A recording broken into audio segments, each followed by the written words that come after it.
Let's speak now to Trevor Kavanagh, former political editor at The Sun.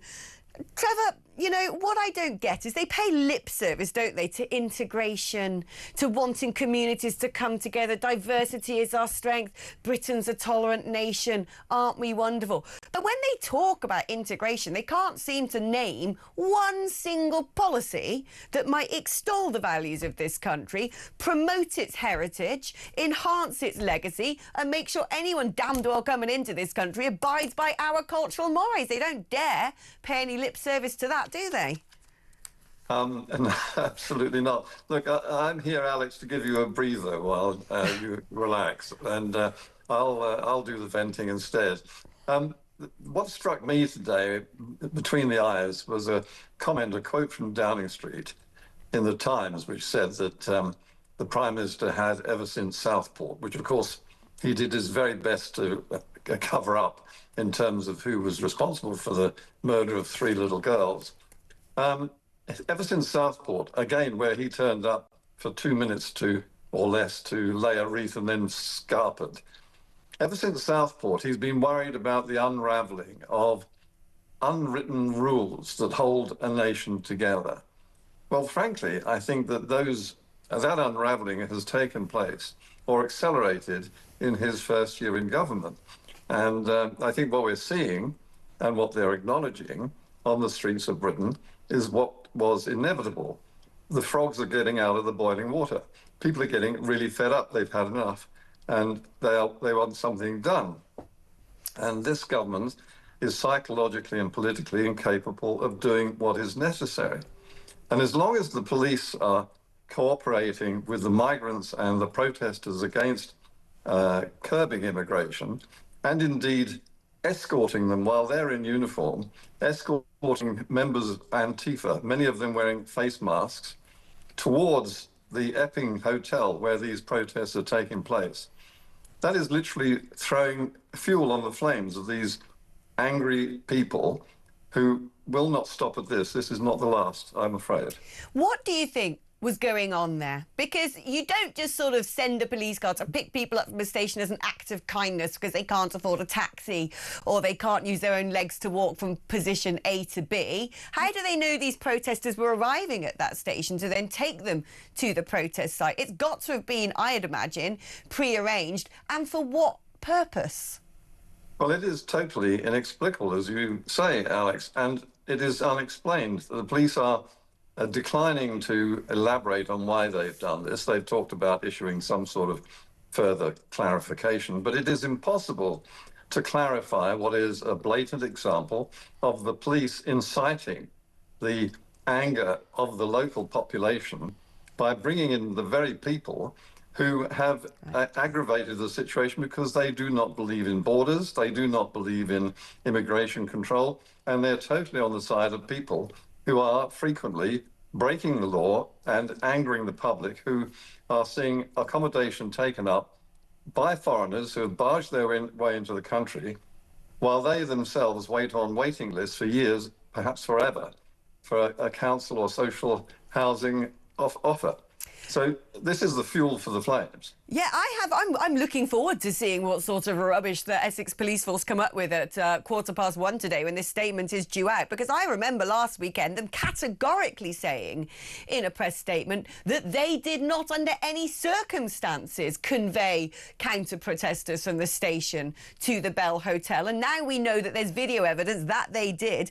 And unfortunately, Trevor, the only explanation in my mind, the only one, because like I said, it can't be sheer coincidence. The police van was just passing by and said, oh, we're going that way as it happens. Would you like to get in? In my mind, it has to have been pre-arranged, which means there is a motivation for doing this. And the only thing I can think of is this idea that they wanted things to get a little bit tasty so they could then clamp down on it and actually shut the protests down. And I think, if that is what has happened, people are going to be reflecting back on what happened in the wake of Southport rather differently, because those seem to start off, by and large, as quite peaceful protests until all of a sudden some pretty gnarly folk with balaclavas got involved. And I remember people at the time suggesting to me that they could have been deliberately corralled and curated in order for there to be a subsequent clampdown. And I thought, well, it's not beyond the bounds of possibility, I suppose, but I'm beginning to think maybe that's what happened. Yes, I think we've gone beyond two-tier policing back to one-tier policing, which is not to police in favour of the resident population of this country, but indeed to favour and then provoke those protesters into coming into the area, as I say, where the only result possible is that the local people are going to be even more furious, get angrier, and then give the police grounds for arresting a few of them for being a bit noisy. I have a feeling that the Cabinet are going to sit there when they try and figure out how to clamp down on potential rioting. Like I said, their playbook could well be to try and amplify things to then sort of be able to use the long arm of the law and be quite heavy-fisted into intimidating people to shut up and stay indoors. But I don't think the cork will stay in the bottle for long, especially as that bottle's being shaken and especially if people start to see through the tactics that might be being deployed. And yet I'd imagine they're just going to say, oh, we need to build a community centre. We better accelerate the Islamophobia law. When actually what they need to do is throw some red meat to the public and actually say, we're closing down the migrant hotels. We're closing down this idea of putting people into private accommodation, which I think is much worse. And guess what? We were able to come up with the idea of Nightingale hotels during COVID. We're going to build mass centres of people on camp beds where they're going to be shut inside there while they wait for their applications to be processed. But they're not going to do that, are they? Certainly not. I mean, human rights comes before everything. Open borders comes before everything. And this government, with Lord Hermer as its Attorney General, are making it very clear that they side with those people who want us to simply open the gates and allow floods of people from all over the world, many of them with alien cultures and alien religious faiths, to come into this country unhindered and to keep the lid on the local people who justifiably feel very angry. And what I worry about now is that, having witnessed the sort of demonstrations we've had in London over the last weekend by the pro-Palestinian marchers, which brought the capital city to a standstill, that where Nigel Farage, for instance, is talking about public protest, I think that were we to actually do something now, if the police finally did act in a way which was really to stop these protests and stop these migrants, I think the backlash would come not just from the British community, but from those who have barged their way in here and are very assertive, bordering on the aggressive. And I really do fear those fights in the streets, but it will be by those who have arrived and are defending their apparent right to be here without permission. Yeah, you're right, actually. I'd not really thought about that. But this emboldening exercise of people brazenly keeping knives under their pillow, working on the black market. I was reading a report that people could see in this hotel in Epping Forest through the window bottles of Moet champagne, for crying out loud. We know we're being taken for a ride. But like you said, these people must be feeling untouchable at this point. They know that they get whatever they want. According to various reports, they come in and say, I demand a phone. I want better Wi-Fi. Where's this? Where's that? They know exactly when they get in that boat to the UK what it is that they can demand and expect.